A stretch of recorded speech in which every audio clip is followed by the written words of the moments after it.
आज supreme court से उमर खालिद और शर्जिल इमाम को कोई भी राहत नहीं मिली। देश की सबसे बड़ी अदालत ने दिल्ली दंगों के आरोपी उमर और शर्जिल को जमानत देने से इनकार दिया। दोनों दिल्ली दंगे केस में आरोपी हैं। आज कोर्ट में लंबी सुनवाई हुई। प्रोसिक्यूशन और उमर शर्जिल के वकील दोनों तरफ से दलीलें दी गई। कोर्ट में दिल्ली पुलिस की तरफ से दी गई दलीलें बहुत ज़्यादा भारी पड़ी। सुप्रीम कोर्ट ने क्लियर कर दिया कि यह कोई मामूली मामला नहीं है। यह सुप्रीम कोर्ट का कोर्ट है कि यह कोई मामूली मामला नहीं है शर्जिल इमाम और उमर खालिद को लेकर। आपको याद दिला दें, उमर खालिद पर 2020 के दिल्ली दंगों की बड़ी साजिश का आरोप है। वही शर्जिल इमाम के भाषणों को सुनकर देश 6 बरस पहले हिल चुका है, ऐसा उन पर इल्जाम लगा। उमर खालिद और शर्जिल इमाम की ओर से आज सुप्रीम कोर्ट में यह दलील दी गई कि हम बरसों से जेल में हैं। ये उनकी दलील का हिस्सा है कि हम बरसों से जेल में हैं, ट्रायल आगे नहीं बढ़ रहा है। इस पर सुप्रीम कोर्ट ने दो टूक कह दिया कि ट्रायल में देरी अपने आप में जमानत का लाइसेंस नहीं बन सकती। हालांकि इसी केस में दूसरे जो 5 आरोपी थे उनको 12 शर्तों के साथ सुप्रीम कोर्ट ने जमानत दे दी। वहीं सुप्रीम कोर्ट ने कहा कि उमर और शर्जिल अगले 1 साल तक सुप्रीम कोर्ट में जमानत याचिका दाखिल नहीं कर सकते हैं। सुप्रीम कोर्ट ने कहा कि सभी आरोपियों के खिलाफ मामले एक जैसे नहीं हैं। कोर्ट ने माना कि उमर खालिद और शर्जिल इमाम की भूमिका और आरोप अन्य आरोपियों के मुकाबले अधिक गंभीर है, इसीलिए उनके मामले में जमानत देना सही नहीं है। हालांकि उमर खालिद और शर्जिल इमाम के वकीलों ने लंबे समय से जेल में रहने और ट्रायल में देरी को जमानत का एक महत्वपूर्ण कारण बताया, लेकिन सुप्रीम कोर्ट ने साफ कहा कि ट्रायल में हो रही देरी जमानत देने का ट्रम्प कार्ड नहीं हो सकता। खासकर यूएपीए जैसे संगीन मामलों में देरी अपने आप ही जमानत के लिए पर्याप्त नहीं है। सुप्रीम कोर्ट ने दिल्ली पुलिस को 1 साल के अंदर सभी गवाहों के बयान दर्ज करने का भी निर्देश दिया। हालांकि कोर्ट ने यह भी कहा कि गवाहों की जांच पूरी होने या अब से 1 वर्ष के अंदर जो भी पहले आए, उमर और शर्जिल जमानत के लिए फिर से निचली अदालत में जा सकते हैं। यानी एक उम्मीद की किरण उमर और शर्जिल के लिए कोर्ट ने छोड़ी है। दिल्ली पुलिस और प्रोसिक्यूशन ने उमर के साथ साथ शर्जिल पर 2020 के दिल्ली दंगों में लार्जर कॉन्स्पिरेसी के आरोप लगाए हैं। लार्जर कॉन्स्पिरेसी यानी बड़ी साजिश के आरोप लगाए हैं। इसीलिए दोनों को यूएपीए जैसे कड़े कानूनों के तहत नामजद किया गया है। सुप्रीम कोर्ट ने पाया कि उनके खिलाफ प्राइमा फेसी मामला बनता है। इस वजह से यूएपीए सेक्शन 43D सब कॉलम 5 की शर्तें लागू होती हैं और ऐसे मामलों में जमानत देना कठिन होता है। आगे बढ़ने से पहले आपको यह भी याद दिला दें कि उमर खालिद ने जमानत के लिए निचली अदालत से सुप्रीम कोर्ट तक 6 बार याचिका लगाई। दिल्ली हाई कोर्ट ने गुजरे 2 सितंबर को उनकी जमानत याचिकाएं खारिज की थी। हाई कोर्ट ने अपने आदेश में कहा था कि प्रारंभिक तौर पर शर्जिल और उमर की भूमिका गंभीर लग रही है। उन पर सांप्रदायिक आधार पर भड़काऊ भाषण देकर भीड़ को उकसाने के भी आरोप लगे हैं। इसके बाद सभी आरोपी सुप्रीम कोर्ट पहुंचे थे। सुप्रीम कोर्ट में 10 दिसंबर को सभी पक्षों की दलीलें सुनी और अपना फैसला आज के लिए सुरक्षित रख लिया था और आज अपना फैसला कोर्ट ने सुनाया। उमर खालिद की जमानत पूरे देश की निगाहें थी। देश ही क्यों, अमेरिका तक से उमर के लिए आवाजें उठी थी। हाल ही में आपको याद होगा कि चक्रव्यूह में पिछले हफ्ते हम दिखा चुके हैं कि न्यूयॉर्क के नए नवेले मेयर जोरान ममदानी भी उमर खालिद को एक चिट्ठी लिख चुके हैं। अपनी चिट्ठी में ममदानी ने उमर को लिखा कि हम सब तुम्हारे बारे में सोच रहे हैं। सिर्फ इतना ही नहीं, 8 अमेरिकी सांसद भी उमर खालिद का समर्थन कर चुके हैं और उनकी जमानत की पैरोकारी करते रहे। डेमोक्रेट जिम मैकगवर्न ने जैसे लोग लेटर लिखकर भारतीय सरकार से मांग की कि खालिद को जमानत दे दी जाए, लेकिन दोनों पर आरोपी इतने गंभीर लगे हैं कि सुप्रीम कोर्ट ने जमानत देने से आज भी इनकार कर दिया। यानी ममदानी भारतीय मामलों में जो दखलंदाजी करने की कोशिश कर रहे थे, उसको भी सुप्रीम कोर्ट ने एक न सुनी। कोई असर सुप्रीम कोर्ट पर नहीं पड़ा। खालिद और शर्जिल अभी जेल में रहेंगे, बाकी 5 को सशर्त जमानत दी गई है। शर्जिल इमाम 28 जनवरी 2020 से जेल में है।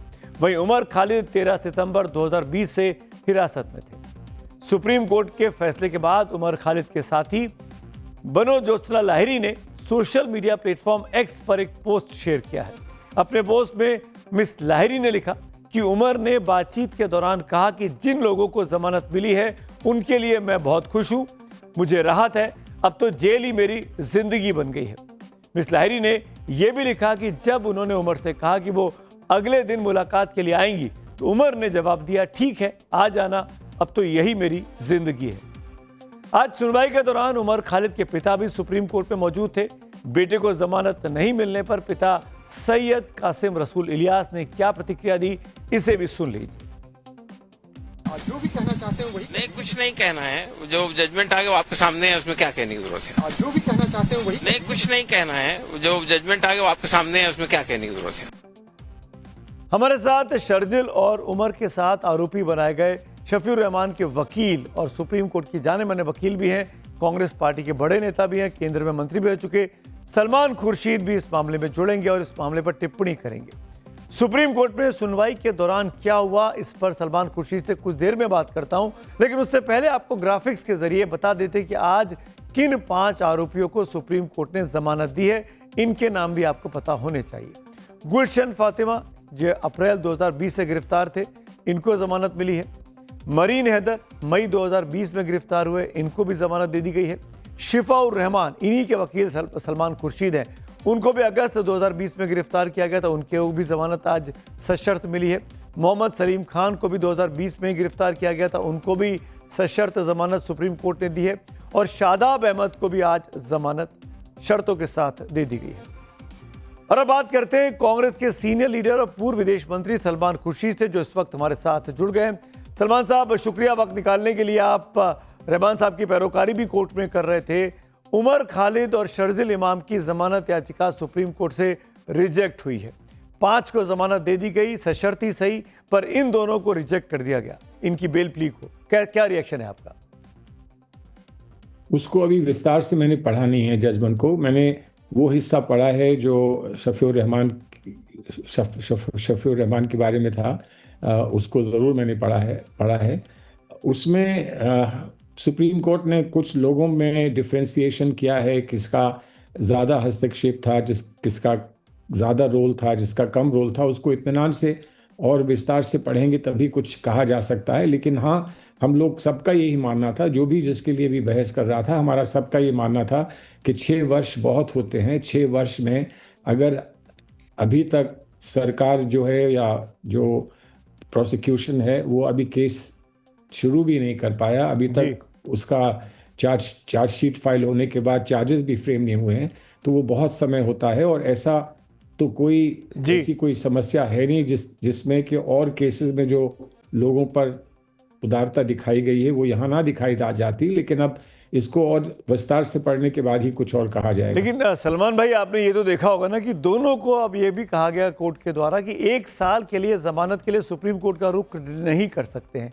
इसको आप कैसे देखते हैं?